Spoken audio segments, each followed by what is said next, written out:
What's popping y'all? Welcome back to another YouTube video, and today we are doing a other film review. First, before we start, we might notice that this isn't my voice. I have been very busy, and my voice has gone, so for now I will be using this voice, but these words are all mine. It is still all my own thoughts and opinions, just not my voice saying them. I once again apologize for the inconvenience, and with that out of the way, we can jump straight into the review. Game of Thrones, a series 70% of the population has seen apart from me until now. My girlfriend has introduced me to the magical show that is Game of Thrones this month. She has seen it before but has awful memory, so wants to watch it again with me, and it's a big commitment with 8 seasons under its name. So today we watched the full first season, and these are my thoughts and opinions. I'm going to be dead ass with you. I'm horrible with names, so don't expect me to get it all right. Even with anime reviews, I've been horrible with names, so for long-time viewers of the channel, it's no shock. So let's ride on to see what Google has to say about Season 1 of Game of Thrones. It's an action series on Now TV with 10 episodes, all around an hour long, and 9.110 on IMDb, and 83% on Rotten Tomatoes. 9 noble families wage war against each other in order to gain control over the mythical land of Westeros. Meanwhile, a force is rising after millennia and threatens the existence of living men. I'm going to get into my favorite characters first with Arya and Jon Snow. They are just so cool, and they have their own dogs. Wolves. Pets. Dire wolves.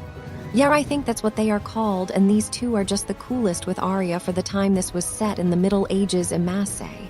It was unheard of for women to fight or be knights, so for her to take it up and start the training, it is very awesome. Also, Jon Snow going to work on the wall, and that whole mystery of what is on the other side of the wall. What the White Walkers are is so exciting.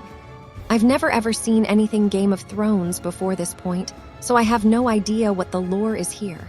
And it's a good mystery, building up a good background threat, working in the shadows, as we have the main conflict with the houses. There is a lot of sex in this show, and more than is needed in my opinion. None of it is needed for any character development or plot, they just have it because they can.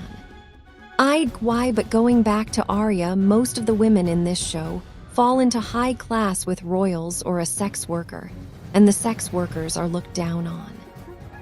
In the medieval times, the women were thought to be lesser to men, and that is shown here with the men getting the power, but also subverting expectations, with the women being some of the best characters to work in the background by manipulation of the other characters.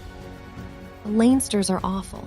That's not something I expected for this show, but there is no limit to how far they go, as we have Jason Momoa rape Khaleesi in the 2nd episode, and a dead child in the opening scene, so this is a very dark show with horrible people in it.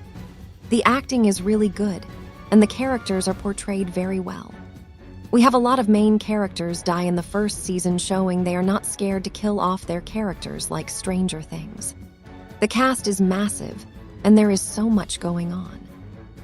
We have the main family of Winterfell splitting up and going on different missions adventures, and I would class them as the main family of the show, or at least season 1. Ending it with the dragons hatching is a great cliffhanger for the season, and as I'm watching it when the show is finished, I don't have to wait, but I imagine it must have been torture for those watching it as it came out. I will be honest, Drogo was an interesting character, but didn't do much and died. Like, bro, you were made out to be the strongest guy in your camp and got killed by a scratch. It was so disappointing to see, and I did enjoy Jason Momoa's performance. Same with the King's Hand, they had him killed for treason, and with there being only news traveling by crow, not everyone knows he wasn't actually committing treason. This is a good way to keep characters out of the loop. However, I was confused how fast news actually traveled in this world. Arya was taken and was made to look like a boy, so Ike, where she has ended up. But it's interesting, and again giving mystery to the show. We see characters going from pure to darkness after these things happen to them in their life. They get so filled with hate and rage that they go dark, and Khaleesi is the biggest show of this. as she did nothing to stop them pouring molten gold over her brother's head. I did call that before they did it, and my girlfriend was mad that I called it out. I did get sick of seeing that three-eyed crow Brandon kept seeing in his dream, but with his younger brother having the same dream, it built up more mystery. But I feel like nothing was getting answered, just a lot of side quest build up and no answers. But I hope it all gets answered in future seasons. I was so shocked when Brandon had a younger brother. I thought he was the youngest. No, when was he introduced? It felt like OMG, there's another one. I can see why this show got as big as it did though, because it is really interesting and like nothing I've watched before. I will be buying merch for this show and reviewing it on the channel, so stay tuned for that. Tuin is a character I was shocked to like. Normally, I don't like the perverted anime characters, however this isn't anime so it's not this case, but this one is an exception because he's quite honorable and funny. I do feel like they did go on a bit about his height too, to the point it's not funny or clever, and the writers just wanted to fit as many in as they could. He just kept getting into trouble, and I feel like he should be out of gold at this point with the amount he's giving out for people's help. The little kid that's the queen's sister's son was a little prick. I hated him still breastfeeding at his old age. It was weird, but I do suppose it's the mother's fault, as she is keeping him close and giving in to him, as she doesn't want to lose him after the trauma of losing her husband.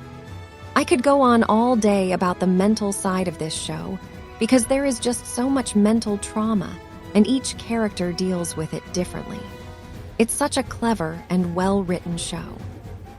The ending with the dragons being born, I tried to guess their color of the dragons by the eggs being yellow, red, and blue, but it was green, not blue, unfortunately. Splitting up the family is a good story element to make so the world building can be explored, as they are in different parts of the country and can show off different clans and places. It's not very unique, as most shows split up their cast for a few episodes or more, but it's just good at expanding the world and lore. The characters are dark and brooding, with it being medieval times. It's just how things were dark, miserable, and very gray. Overall, I really enjoyed the show and cannot wait to see how it all turns out in the end. It's a solid 9/10, and we'll be watching season 2 very soon. So let me know what you think in the comments below. Other than that, I think that wrapped it up, and I'll see you all in the next one. Have a nice day, and I'll see you in the next one. Stay home and stay safe. What's popping, why all? Welcome back to another YouTube video, and today we are doing a other film review. First, before we start, we might notice that this isn't my voice. I have been very busy, and my voice has gone, so for now I will be using this voice, but these words are all mine. It is still all my own thoughts and opinions, just not my voice saying them. I once again apologize for the inconvenience,